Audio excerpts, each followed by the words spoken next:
திமுக கூட்டணிக்கும் பாஜக கூட்டணிக்கும் கூட்டணியுமே இவங்க ரெண்டு பேருமே வெளியில வேணா தனித்தனியா இருப்பாங்க, ஆனா உள்ளுக்குள்ள இவங்க ரெண்டு பேருமே ஒண்ணுதான்.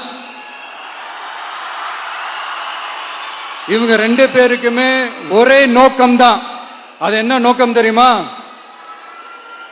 உங்களுக்காக நல்லது செய்ய, உங்களுக்காக உழைக்க, உங்களோட கூடவே நிக்க இந்த விஜய் வந்துடக்கூடாது. அதுதான் அவங்களுடைய அந்த நோக்கமே.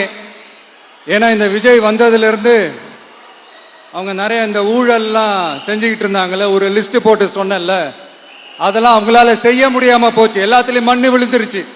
அதனால செம்ம கோபத்தில் இருக்கிறாங்க என் மேல. அதே மாதிரி அடுத்து ஆட்சிக்கு வர முடியாத ஒரு சூழ்நிலைய மக்களே நீங்களே ஆல்ரெடி உருவாக்கிட்டீங்க.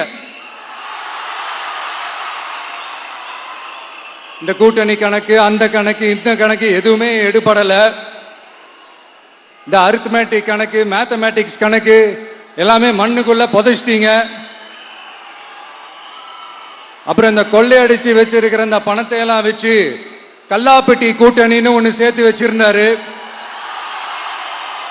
அது எல்லாமே இப்ப கலகலத்து போய் நிக்குது. டாப் தனியா, பாட்டம் தனியா, ரீப்பர் தனியா, ஜாயிண்ட் தனியா, அப்படி நிக்குது தனித்தனியா. எல்லாமே அப்படியே ஒட்ட வச்சுக்கிட்டு இருக்கிறாரு.